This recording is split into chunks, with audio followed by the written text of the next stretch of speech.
अस्सलाम वालेकुम। अच्छा जी, ये है 8th क्लास के स्टूडेंट्स के लिए क्योंकि बोर्ड के एग्ज़ाम होने वाले हैं उन लोगों के, तो उनके लिए ये बबल शीट जो फ्रंट पेज है वो फ़िल करने का मैं प्रॉपर तरीका आप लोगों को बताऊँगी। अच्छा, ये शीट जो है ये बच्चों को एग्ज़ामिनेशन हॉल में ही दी जाएगी और उनको कहीं से बाहर से या कहीं से नहीं मिलेगी, वहीं से मिलेगी और हर पेपर में जो है वो इसी तरह की शीट जो है बच्चों को दी जाएगी। चलें जी, सबसे पहले आते हैं हम ऊपर मेंशन है बोर्ड का और क्लास और वर्जन। नीचे दिया हुआ है उर्दू का पेपर है और उसके कुल नंबर 100 हैं और कुल वक़्त जो है वो 3 घंटे है।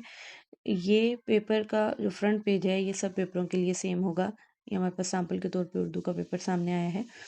चलें, इसमें सबसे पहले आप हम ये वाली फ़ील्ड चेक करते हैं कि जी इस फ़ील्ड में हमने क्या लिखना है। यहाँ सबसे पहले लिखा हुआ है रोल नंबर, तो बच्चा सबसे पहले अपना रोल नंबर के सामने लिख देगा, अपनी रोल नंबर स्लिप से देख के एज़ इट इज़। उसके आगे लिखा हुआ है सेंटर कोड, तो सेंटर कोड यहाँ बच्चा लिखेगा, वो सेंटर कोड जो बच्चे की रोल नंबर स्लिप के ऊपर उसके स्कूल का जो नेम है सेंटर वाला, उसके साथ लिखा हुआ होगा कोड, वो स्पेसिफ़िक सेंटर कोड के नाम से दिया हुआ होगा।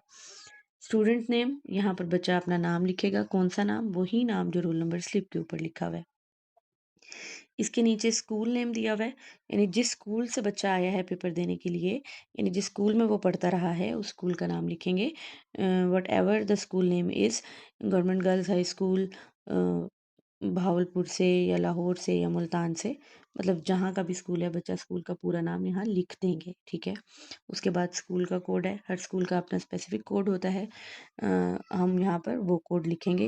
ये देख लें कि सेंटर कोड एक अलग चीज़ है, जो आपके सेंटर वाले स्कूल के नाम के साथ लिखा हुआ होगा और स्कूल कोड एक अलग चीज़ है, जो आपके स्कूल नेम के साथ लिखा हुआ होगा या EMIS कोड के नाम से भी लिखा हुआ हो सकता है, ठीक है? इसके बाद आप अपना डिस्ट्रिक्ट यानी ज़िला लिखेंगे, किस ज़िले से आप हैं।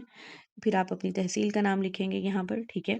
और एंड में यहाँ स्टूडेंट ने कुछ नहीं करना, ये लिखा हुआ है सिग्नेचर ऑफ सेंटर सुपरिटेंडेंट, यानी जो आपका मुमतहिन है, जो आपके सुपरिटेंडेंट हैं, वो यहाँ पर साइन करेंगे, ठीक है?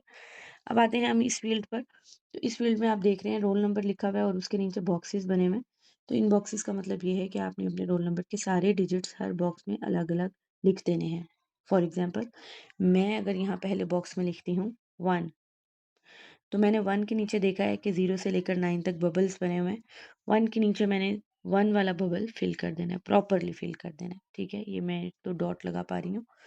उसके बाद नेक्स्ट बॉक्स में अगर फ़र्ज़ करें मैं लिखती हूँ 7, ठीक है? तो 7 के नीचे वाली लाइन में मैंने 7 वाले बबल को प्रॉपर्ली फिल कर देना है, प्रॉपर फिल करना है। ये फिलिंग भी मैं आपको बता देती हूँ कि क्या प्रॉपर और इम्प्रॉपर फिलिंग होती है, ठीक है? इसी तरह सारा रोल नंबर जो-जो बच्चा लिखेगा,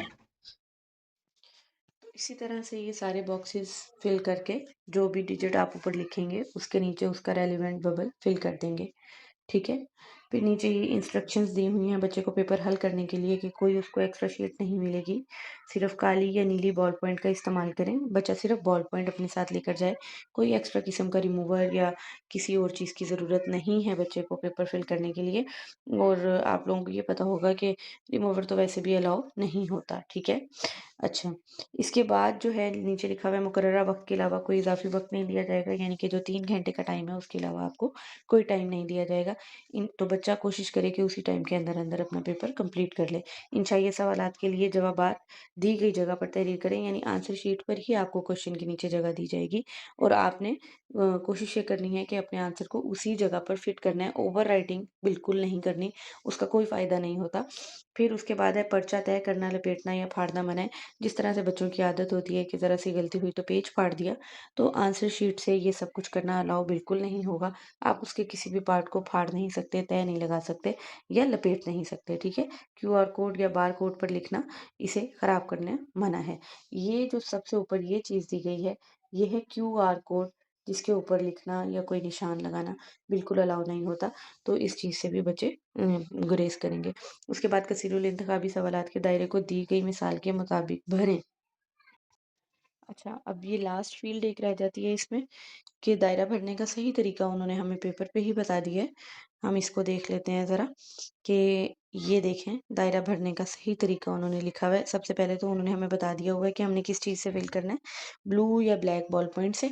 तो अगर कोई ऑप्शन हमने उसका बबल फिल करना है या ऊपर हमने रोल नंबर वाले जो बबल फिल करने हैं, उनको प्रॉपर फिल करने का तरीका ये है, ये जिस तरह से ब्लैक दायरा उन्होंने ये वाला किया हुआ है फिल, इस तरह से कि प्रॉपर उसकी फिलिंग करनी है। हमने उसको कहीं से भी खाली नहीं छोड़ना और ना ही बाउंड्री से बाहर उसको हमने फिल करना है।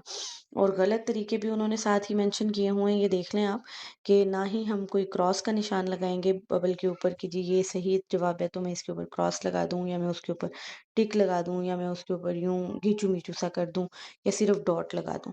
तो ये सब तरीके गलत हैं, अगर इनमें से कोई भी निशान लिखा हुआ होगा तो वो हमारा सही नहीं कंसीडर होगा। ठीक हो गया? अगर इसके अलावा भी कोई आपका कोई क्वेश्चन हो, कोई बात समझ ना आई हो तो कमेंट सेक्शन में ज़रूर बताइएगा। थैंक यू, जज़ाकल्लाह, अल्लाह हाफ़िज़।